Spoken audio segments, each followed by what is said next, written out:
Hello everyone, welcome to the engineers Adda 24/7। आप सभी का बहुत बहुत स्वागत है इंजीनियर्स अड्डा के चैनल पर। मेरा नाम है अभिषेक कौशिक। तो भाई, राइट्स लिमिटेड 2023 की तरफ से एक फॉर्म आ गया है राइट्स की तरफ से।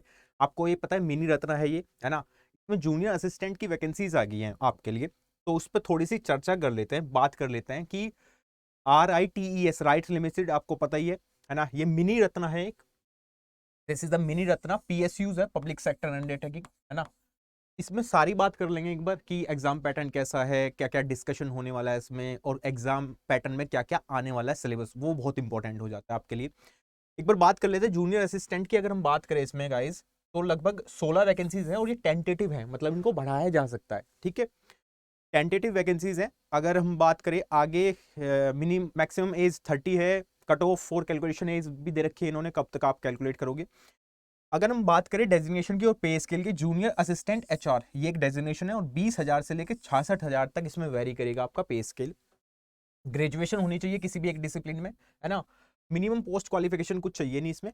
और 50% UR कैंडिडेट जो होते हैं या EWS कैंडिडेट हैं, उनके लिए मिनिमम होनी चाहिए ग्रेजुएशन में आप, ठीक है। एक बार सिलेक्शन पोस्ट की बात करते हैं। सिलेक्शन पोस्ट देखो, इसमें क्या है, weightage distribution of the various parameter of the selection, वो होगा रिटर्न टेस्ट, वो भी 100% का। मतलब कुल मिला के रिटर्न टेस्ट आपको क्वालिफाई करना होगा, उसी के बेसिस पे मेरिट बनने वाली है, ठीक है, राइट्स की। एक बार बात कर लेते हैं कि क्या क्या चीजें इसमें पूछी जाएंगी आपके, क्योंकि वो बहुत इंपॉर्टेंट है। पहली बात तो आपको फॉर्म फिल करना है ना।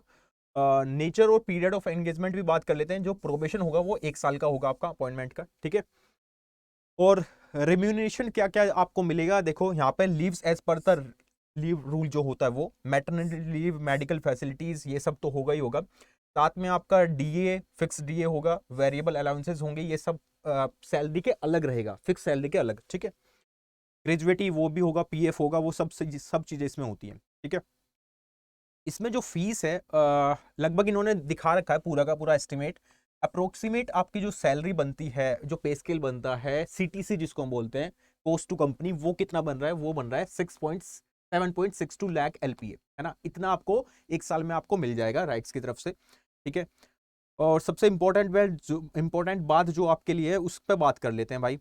जो है आपका रिटर्न टेस्ट, ठीक है। पहली बात तो जो सिलेक्शन राउंड है वो है सिर्फ रिटन टेस्ट के बेसिस पे।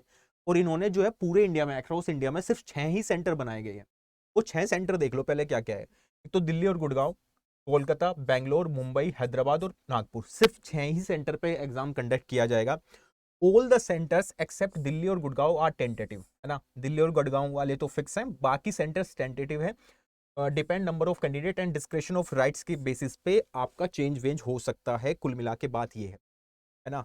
अब सबसे इंपॉर्टेंट बात जो आपके दिमाग में आ रही होगी कि सर पढ़ना क्या है, वो बता दो, क्योंकि वो बहुत जरूरी हो गया, है ना। सिलेबस पे बात कर लेते हैं। देखो, test of the English, English पूछी जाएगी। 40 क्वेश्चन होंगे, एक क्वेश्चन 1 नंबर का, और क्या क्या इंग्लिश में पूछा जाएगा वो भी स्पेसिफाई अलग से कर दिया इन्होंने। Cloze test, reading comprehension, spotting errors, improvement वाले क्वेश्चन आएंगे, correction, parajumble, filling the blanks, para sentences, ये सारे क्वेश्चन आपको देखने को मिलेंगे, ठीक है। अब देखो, मैथ्स में इन्होंने अलग से नाम रख दिया है, क्या है वो, डेटा एनालिसिस और इंटरप्रिटेशन, ठीक है। 40 क्वेश्चन होंगे, 1 नंबर का एक क्वेश्चन है।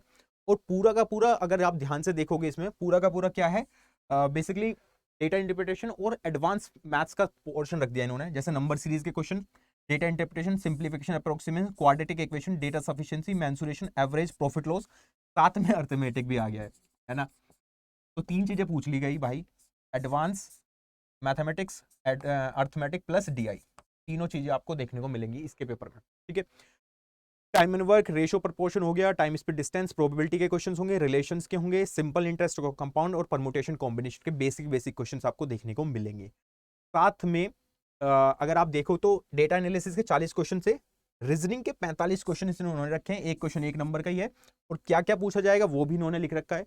Sitting arrangement, puzzles, inequality, syllogism, input output, जो कि हल्का बैंकिंग की तरफ शिफ्ट होता है, data sufficiency, blood relation, order and ranking, alpha numeric series, distance and direction, verbal reasoning, ये वाला पोर्शन आपको देखने को मिलेगा यहाँ पे। ये 4 पॉइंट है, रीजनिंग वाला, DI और आपका इंग्लिश, ये आपका रिटर्न टेस्ट का राइट्स का होने वाला है। जो भी लोग इसको फॉर्म को फिल करना चाहते हैं, पहली बात तो फिल कर दें, क्योंकि बहुत इंपॉर्टेंट है ना। एक अच्छी जॉब आपके पास आ जाएगी। और एक मिनी रत्ना में आपको PSU में काम करने का मौका मिलेगा। ठीक है, इसके जो ऑनलाइन एप्लीकेशन की सबमिट की वो है 12 अगस्त। ठीक है, लास्ट डेट जो है 12 अगस्त से स्टार्ट हो रहा है और लास्ट डेट जो है वो 4 सितंबर तक चलेगा। डेट ऑफ सिलेक्शन पे अभी बात नहीं है, मतलब एग्जाम कब होगा ये नहीं पता है, वो नोटिफाइड सून है। ठीक है, तो सबसे पहली तो बात, सब लोग जितने भी यहाँ पे हैं वो इस फॉर्म को फिल कर देंगे जिसने ग्रेजुएशन किया है। ग्रेजुएशन के बेसिस पे अगर आपको 60-70 हज़ार मिल रहे हैं स्टार्टिंग सैलरी ही, वो बहुत अच्छी होगी। लेकिन इसमें पूरा का पूरा रिटन टेस्ट जो है वो नॉन टेक्निकल रख दिया है ना, 3 भागों में डिवाइडेड है, मैंने बता दिया पूरा का पूरा। तो आराम से ही क्वालिफाई हो सकता है। डेली आप क्लास में आओ, 10 बजे क्लास चलती है हमारी इंजीनियर सेटअप पे, और वहाँ चीज़ों को क्लियर करते रहो। ठीक है, thank you so much and bye bye, take care, have a nice day.